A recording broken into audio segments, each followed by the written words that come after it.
Not the Footy Show. Forward sizzle. What's news? Got anything? No. Not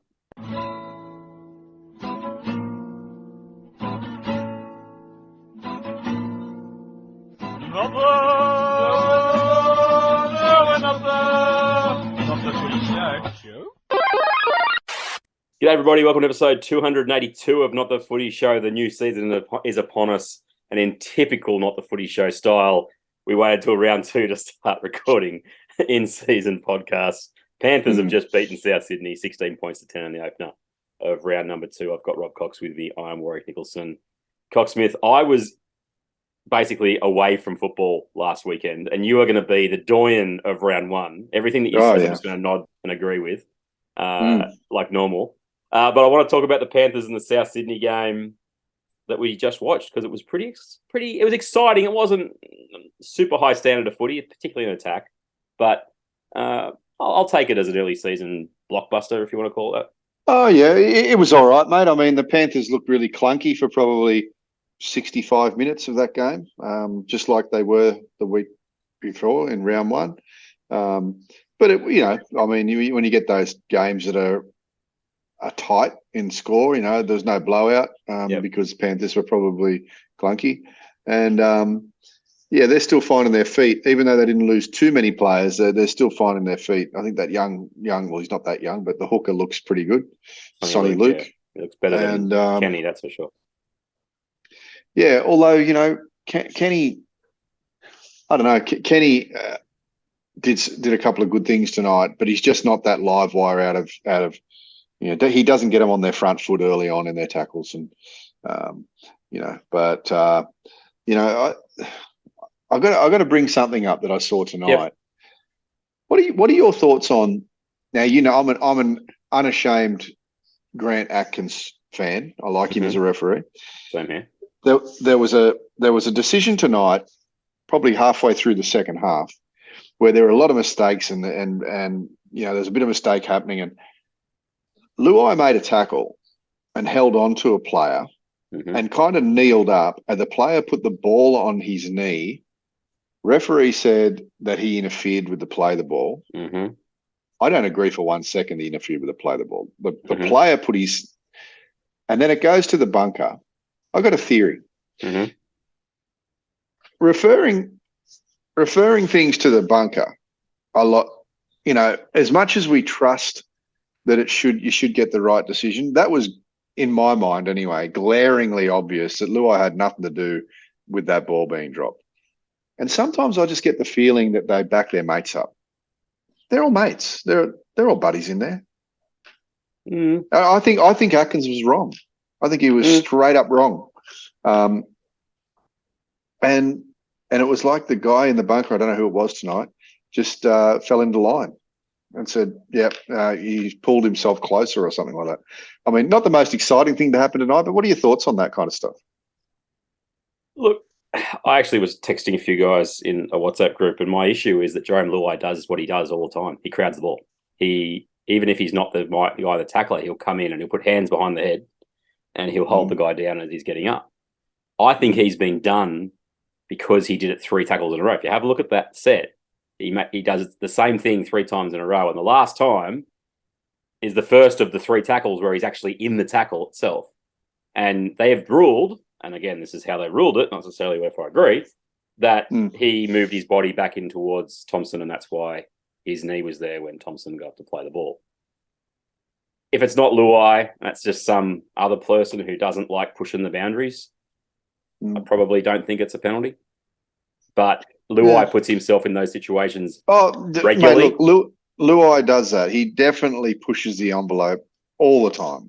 So I haven't got a very huge issue competitive. But the fact is, they did it earlier. They've invented new rules. Have you noticed the new rule about whether your hand's on the ball or underneath the ball and around the guy? Like they're now the most genius interpretators. That's not a word, but I'll go with it anyway. Because he called intent. The player's intention wasn't to strip the ball. So, I was sitting on the couch and I said to my wife, So if your arm is caught between the jersey and the ball and you reef it out as hard as you can, but your palm is not facing the ball, then if the ball pops out, you had no intent whatsoever. I mean, they just make it hard for themselves to take seriously. I didn't even know. I don't remember seeing this verbalized anywhere. It may have been. It may have been on one of those 78-minute Graham Annesley snore fests and no one watches. Yeah, probably released at midnight on New Year's Eve or something like that. You know? And we'll get to the Dally M change in voting a bit later about timing with the NRL. But they've now decided, because Nathan Cleary pulled the ball out on the line on Tom Burgess. 100%. Yep. 100%. Yep. And they've ruled that he is, the word was, I wrote it down, I got to see what I wrote, because it's exactly the kind of interpretation where you just go, you're wrecking the game. He moved his arm out of the ruck in a normal fashion, was the wording that the guy used. My message to the guys was he stripped the ball in a normal fashion, which was pretty close to the truth. And the guy has, the video ref's gone, oh no, it's no penalty. And I'm like, okay. And then there was one with Damien Cook where he won a challenge for the same thing, where he pulled his arm out, as you say, he pulled his arm out with his hand underneath the ball as opposed to palming the ball. And they say it's fine. So this is the frustration fans have, is that you get to a point where they tinker with things to such an extent that now the video ref can't get it right because the rules put him in a situation where he's got to follow what Annesley and co have written down, which is just foolish. And that's what happened with Luai. And if you go back a little earlier, like we'll get off the referees in a moment, but if you go back a little earlier, Garner was said to have dropped the ball in that in that try. Now, the referee tried the old Jedi mind trick where he says, and right there is where he loses the ball. No. There was no separation between the ball got loose in the I think he's lost it, but yes. Yeah. The ball got loose in the act of scoring the try, and we don't even know if he really got it down or not. But they've made this new rule this year that you can lose control of the ball, and as long as it doesn't separate from your arm when you're putting it on the ground, then it's a try. So why is the rule any different when you're carrying the ball? It doesn't. There was no air gap between his arm and you didn't see a gap. Yeah. So they say, oh, that's where he lost the ball. No, he didn't actually lose the ball. The ball was still in his grasp. What they should have said, it just wasn't tight. They should have said that because the ball's bobbled, or we'll use your Gus word, into Latrell Mitchell, then it's a knock on. But they didn't say that. They just said it came away from his arm. It came away from his arm. His arm was always in contact with it. It just got loose in his arm. I don't think it was a try. I don't think he got it down, to be perfectly honest. I reckon they would have given it, if they decided he didn't drop it, because Atkins had given it, which, look, to be fair, him running back, he thinks he's got it down. I'm okay with that decision. I reckon they would have not been able to overturn it, because the angle that you saw when he finally got towards the ball, you could just sort of see his arm in the grass, and it was like the ball might be touching, but you couldn't say that it wasn't touching. Yeah. Well, the ball also might have been secured, but you know, I mean, we have so many grey areas in the game. Pretty good tackle by Mitchell, just quietly. Great tackle by Mitchell. Actually, quick question. Yes. Quick question. If Kickout carries that ball, does Mitchell stop him? No. But they've invested in the Luke Garner signing, which he actually played all right tonight. I say all right because after what he did the other week, that's an upgrade. I still think Zach Hoskins is the guy they should be playing on that left edge, but I just don't know how. I don't know going forward. I don't, I know that it's really hard to replace someone like Viliama Kikau, but how much time do you give Luke Garner? Not to play as good as Viliame, but to make an impression in that team and own a position, because I know we're very, very early in the season. He's new to the club, but we're week 2, and I never really saw that. I never saw what they saw out of him at the Tigers. I mean, it's a team that got the spoon last year, and they brought a back rower in that, to me, is fairly journeyman-like to replace someone like Viliama Kikau. Clearly, it's a money issue, but I'd want to see more from Garner going forward than what I've seen so far. 2 things on Garner. One is it was very telling where he was for the last 13 minutes of the game. He got yanked. And the other part of it is his work rate, I don't think, is up there where it needs to be, because I don't consider Liam Martin a massive work rate guy. He can do good things, but he's not someone who's going to make 20 hit-ups a game or whatever. So both your edges, if they're both sort of...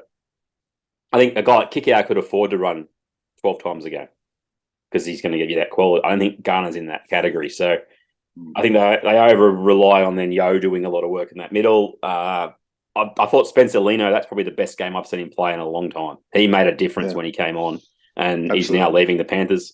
That's what it is. We said to Sonny Luke and Siko. Nathan Cleary, I didn't mind what I saw from him tonight. He toughed it out with that ankle. The try that he set up for Toto, I thought was class. His kicking game was pretty good. Luai, apart from the try he set up, I thought was hardly seen.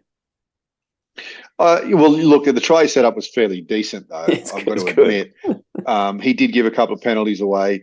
Look, I'm going to go out there and say it, and I'm probably going to kick myself come round 7 or 8. But I believe that this year will be their window closing this year. Once they lose Lenu and Stephen Crichton, I think the window is about halfway closed. Do you think it's more closed, or the other teams will be closer to them? Yeah, I just think they come back to the field a little bit. Now, we don't know what they've got up their spout, so to speak, as far as young players coming in. But we always know that they generally take a year or two to come online properly. So we'll see. But I guess not a disappointing. Well, maybe a disappointing start to the season. I mean, they should have lost Brisbane last week. I didn't. And where have you got Brisbane finishing? I remember as well. No, that's where I think I've got them too. 10th or 11th, I don't know. I think I've got them 12th, and I've got the Panthers finishing first. And last week was pretty ordinary, mate. But anyway, let's move away from that. Let's move on quickly on South. Anything you take away from that match for them? I got 2 highlights, but you go for it first. Well, I got a couple of lowlights, mate. A couple of highlights is Latrell when he wants to. It's like, okay, I need to score a try now. It's so good to watch. It's so good to watch. He's unbelievable. But the disappointing thing on the other side of the coin is you think, what have you been doing for the last 75 minutes, brother? I know he hasn't got the motor to keep doing that every play. Cody Walker's hands and brains are still working, but he looks a yard slower this year than he was last year. Ilias looks really good.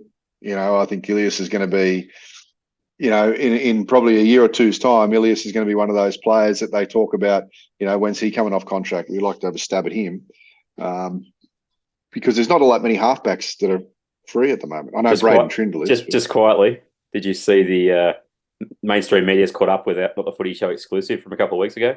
Sam Walker to Brisbane. Oh yeah. Yeah, first, kids. Well, who was it that brought it up though? I think it was Wally Lewis. Wally King, if you're listening, the King, love you, King's mate. Listening. But I don't think South were that bad. They were missing 4 or 5 players tonight. Look, it was 16-0, and South Penrith had a set on the line, and Isaiah dropped the ball about 2 minutes out from the line. I actually felt like if South had given up a try there, it could have been 40-0. It just had that feel where the barrier, the dam could have broken. It didn't. They rallied. Latrell played really well. I want to give 2 players a shout out. Michael Cheekham is that's what I'm getting to. Michael Cheekham doing a really good job on the edge there. I'm really impressed by him. His defense is the thing that, he's not a huge fella, but he's doing a job, and he's defending inside Cody Walker. That's not an easy job. And Shaq Mitchell. I mean, number one, how good is it to hear the commentator, the referee on the field go, "Hey, Shaq, move, Shaq. It's just fantastic. And I'll just give you his numbers tonight. Okay, he played 52 minutes when they've got no backup forwards, 15 runs, 155 meters, and he made 33 tackles. Good work.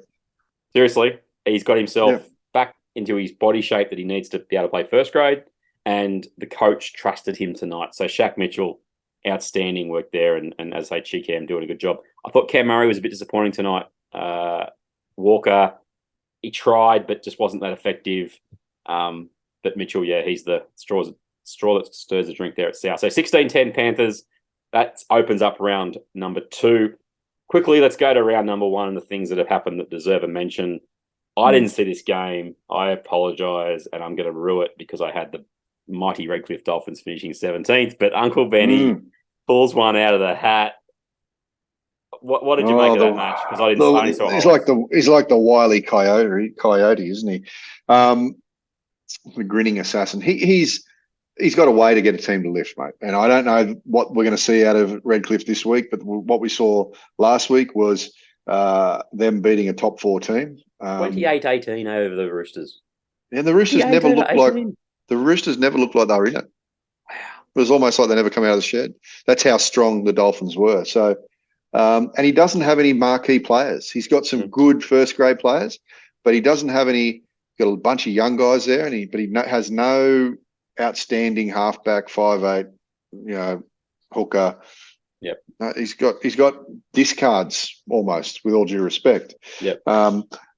So, mate, it was a very, very. I mean, look, Felice Kafusi not changed the game, but his defence at a couple of moments really lifted the Dolphins. I think he got man of the match and probably deserved it.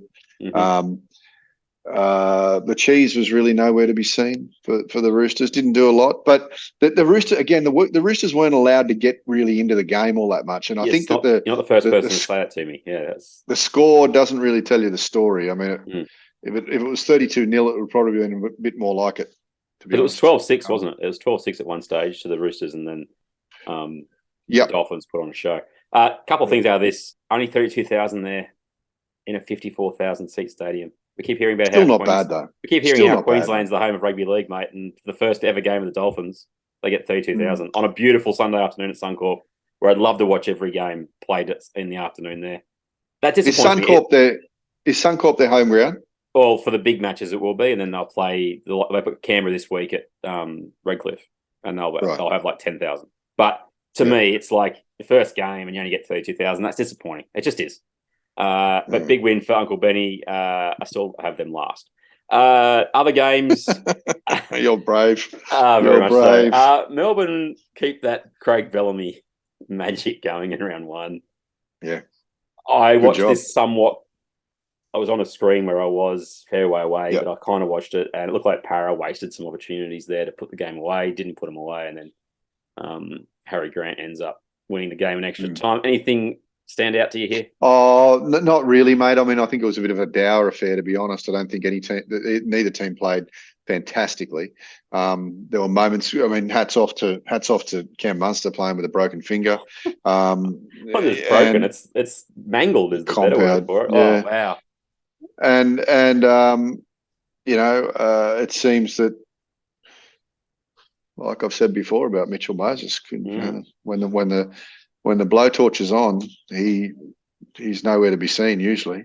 He has his 200th game this weekend, Coxsmith. He's lost his 50th, his 100th, and his 150th.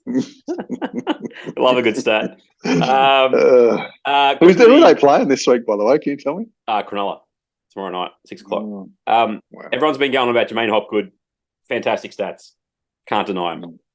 But look who gets beaten by Harry Grant in the 84th minute. Yeah. Sorry, kid. I don't care how many runs and tackles you got. They're the ones you got to make. Jermaine Hopgood definitely doesn't look out of place in first grade, though, mate. I mean, hasn't played a lot of first grade, but he looks good. Again, a real grinder kind of a player. You know, I'm not talking about the app. I'm talking about the player. Let's move on. Okay, Warriors beat the Knights. I think we both didn't see this game. Good on you, Warriors. You got to win that match. It was in Wellington. No, I didn't see it all. I saw 5 minutes of it. That's all. They got 17,000 at Wellington for that game. So good on them. We saw that Brisbane beat Penrith. Look, we've got Brisbane playing basically tonight by the time you hear this podcast. Let's see what they do against the Cowboys before I get carried away there. Tommy Trbojevic is just fantastic. That's all I need to say about him and playing for Manly. This is why I've got him in the 8, because of what happened on Saturday. When he turned it on, the game changed and it ended up 31-6. Tommy was the reason. I mean, I know DCE scored a hat-trick, but Tommy just makes stuff happen. Someone that I know loves the Dogs. He was worried about him coming into the season. He's now gone. I don't want to worry too much about him after one game, but did you see any of this match? No, I saw about 15 minutes of it. Yeah. They didn't look good. It's a worry. They didn't look good, mate. It's a worry. Surprisingly, Burton looked really ordinary. Well, which in turn... He can look ordinary. I like him, but Yeah. he can have games where he just doesn't look like it's what he wants to do. So I think in turn that because you're out in that edge, that made Kickout look a little bit ordinary. I didn't think Flanagan had that bad a game. I don't think he deserved to be binned either. Just quietly, Yeah. Mate, it was the Tommy show. It was Manly were very strong, but mostly due to Tommy, and it's not surprising that Tommy's kind of playing. He plays that role where he plays through the middle, and he's almost a foil for DCE. Like they've got their heads up looking for Tommy. Where's Tommy? Where's Tommy? And next thing you know, DCE scored 3 tries. Frees him up. He certainly frees him up. Absolutely. Quickly, Cowboys are up 18-6, I think, against my boys, and we found a way to get back to 18 all. Yep. We are going to struggle to score points. I said it before. I'll say it again. I just don't know where the creativity comes from with us. And I thought the Cowboys, just didn't really stay switched on after getting out to that lead. Yeah, I think that the more moments that Tom Starling can spend on the field, the better the Raiders are. They started with Danny Levi or Levy, and I don't know, maybe Ricky smoked a fat one on the way to the football or something. Okay, I can pinpoint the exact moment where Ricky lost the plot with Tom Starling. It's about an hour before the prelim final of 2020 against Melbourne. He had carved up, if you listen to the podcast, you've heard me say this before, he carved up teams at the back end of that year. He'd knocked off the Roosters the week before, and Ricky kept him on the bench for 50 minutes of the prelim final, and the game was over before he came on the field. Ricky just has not worked out that that's your best number 9, and I know he's got theories. How can he not see it? I don't know.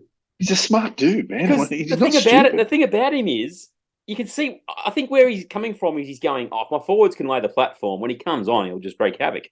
But rugby league, or the NRL doesn't allow you to be that dominant every single week, like for 50 minutes before you can bring him on. And anyway, moving on. Bunnies, who we saw tonight, they were really impressive against Cronulla, who didn't have Nico Hines. You need Nico Hines. That's the story of that game. And then the Tigers. But how good was Braden Trindle, though, by the way? Yeah. He's a Braden Trindle did himself a really big favour last week in round 1. And I suggest to you, I don't know what his contract situation's like, but he just re-signed at the start of this year, I think, for 2 years. I think the manager's phone will be ringing going forward. Is he this year's Sean O'Sullivan? Well, he'll probably be asked to go and play a bit, but the other side of it is Moylan running on old legs? Do they say to Braden Trindle, you're the new 6, and Moyser, tell your story walking, pal? Pretty harsh on his season last year. Was pretty good on Moylan. Oh, it was a good season, yeah. We'll see them play the Eels Friday night. Last game, Tigers at Leichhardt. I didn't think they were horrible. I didn't think that was a classic Tigers roll over and die performance. They just weren't very good. I watched half that game and turned it off. When I say half, I watched 10 minutes here, 10 minutes there. I turned it off a few times in frustration. Happy Coruscant's your club captain, and you're playing him off the bench. Apparently it's a calf problem. That's why he did it. Yeah, well, mate, I don't know how long. I know how long the Tigers fans have been waiting to see some results, but I don't know how much patience they're going to have, even though they love Tim Sheens. If we keep seeing little things like that, I think the Tigers fans will turn on him and boo him and throw things and hiss at him. And the Tigers fans are so over waiting for the next thing. I read something really funny in the paper. It must have been not in the paper, online, but from a newspaper about Luke Brooks, and they wrote that his contract finishes this year, reportedly on $1.1 to $1.2 million. But he unfortunately, he understands that he will have to take a pay cut next year. Wouldn't you wake up every morning? If I was Luke Brooks, I would have my contract, the the last sheet that I signed, the last bit of paper in the 20-page contract, stuck to my bedroom mirror, and I'd wake up every morning and I'd kiss it. 1.1 million, baby. Yeah. Because next year, baby, 110,000, baby. 10,000. If you're lucky. We're harsh. Actually, he had a couple of moments there where if he holds the ball, He had a couple of good moments. He game did. could have, and he's just got to stop passing to Brent Naden like everybody else. I'm actually being a bit cheeky, but I know we do that all the time on this show. There were moments where he looked really good. There were also a lot of moments where I thought to myself, you know what, if Jackson Hastings was playing, they would be looking a whole lot better. But can I just pass a comment on our favourite Lebanese international? Well, second favourite, I guess, if Mitchell Moses is our first. Are we going to call him Uncle? Adam, you mean? Oh, sorry, Adam. I thought you were going to talk about Uncle Benny. No. I love the other Uncle Benny. Yeah. You know, everyone just goes, how good he is. He's the best. He's Adam Dewey when he runs the ball. Just he's a game.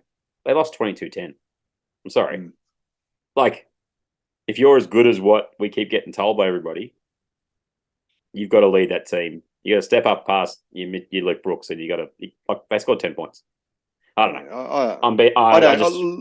I don't really rate Adam Dewey as a 6, and I mean he's definitely not a difference maker.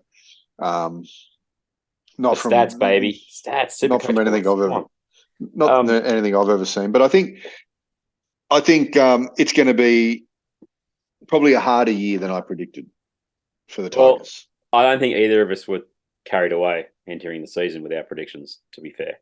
I think I had finally on the Titans. Both for Moore does his ACL. That's tragic.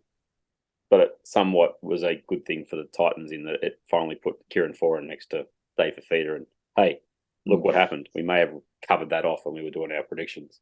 But now Foran won't play this week. It looks like, well, he might. Yeah, I think he's going to be out this week from what they're saying. We'll see what that kind of team they are. They can play the try that Brimson scored when he exposed the I think it was Uchikamanu in the middle.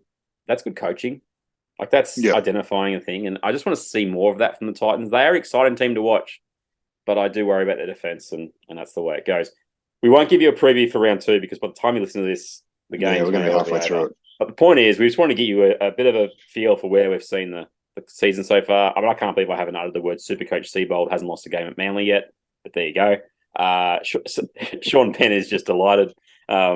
The US superstar is he's on the Manly train. I got to Photoshop him in a Manly jersey at some point.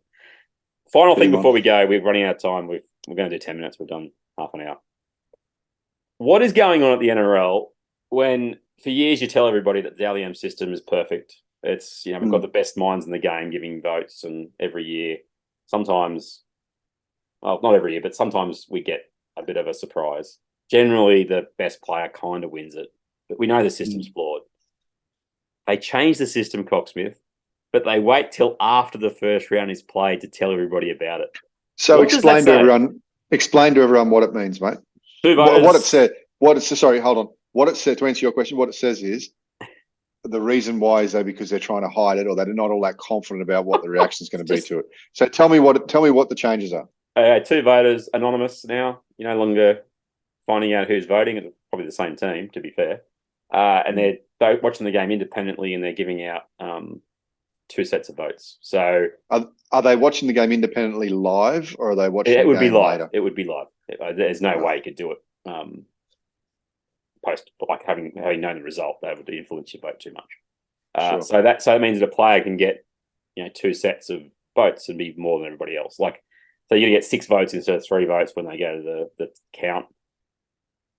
I don't know who's offering the advice here about holding it back for the weekend, because the other thing that I wanted to go with this is that this is disappointing. This is underwhelming. But Coxsmith, have you seen the NRL's promo ad for this season? No, I haven't. But what is it? What's the song? They did one. What's the song? One. I don't know. Is it Hit Me With Your Best Shot yet? No. Probably not, because they're not encouraging big hits.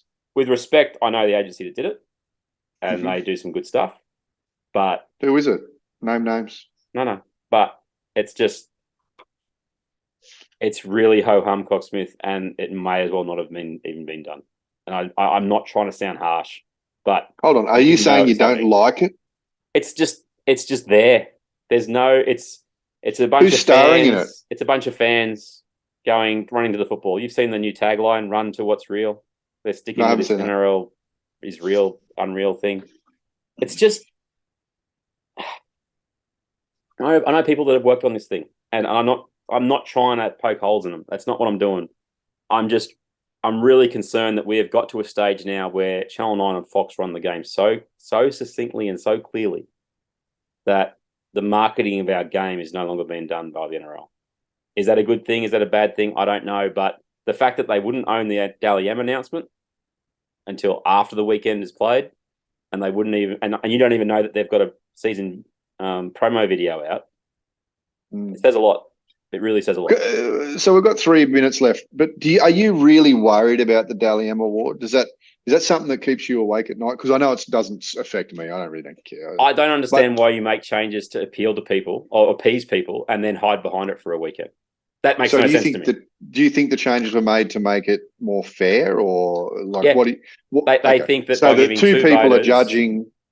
Yeah, that there's a chance that the player who should get a vote doesn't miss out, is what they're saying. But if you're that strong about it, you don't wait till after the weekend to tell everybody you've done it that way. And the fact they've got anonymous voters, what does that tell you? They're scared. Well, it tells me that either you or I could be on the voting team, and we're not allowed to tell each other. That's what it tells me. More whispering. That's been on the Footy Show, 1 point tonight. episode 282. We've covered off Panthers 16, South 10, the opener for round number 2. We just thought we'd get a podcast out there. Look, there's a chance we might be able to do this somewhat regularly after games on a Thursday night. We'll try and make sure we do more podcasts at the start of the week, and we'll try and keep them to this sort of half an hour range and just things that are interesting. We won't go through every game. That's just not our style anymore. But where things are interesting and we get a chance to talk to each other is always a good thing. Roberto, anything last comments to say? No, mate. I'm just to let you know I'm around Monday if you want to have a chat on Monday. We can probably go through what's happening, what happened, and what's going to happen. So up to you, mate. I like it. Yep. Go on. I'm just going to say I was going to go to bed, so that's where I'm off to. I get to edit for an hour. Fun. All right, we'll speak to you next time on Not the Footy Show. Take us out, Coxsmith. Catch you later, buddy. Pepsi. Not the Footy Show. We are one different. Yep. What do you got? Canberra aren't making the finals this year. Oh, stop it. I'm hanging up. I got to go, mate. The bars are calling me. The honky tonks are playing my tune. What are you talking about? Not the Footy Show. You've been sleeping over there? Pepsi.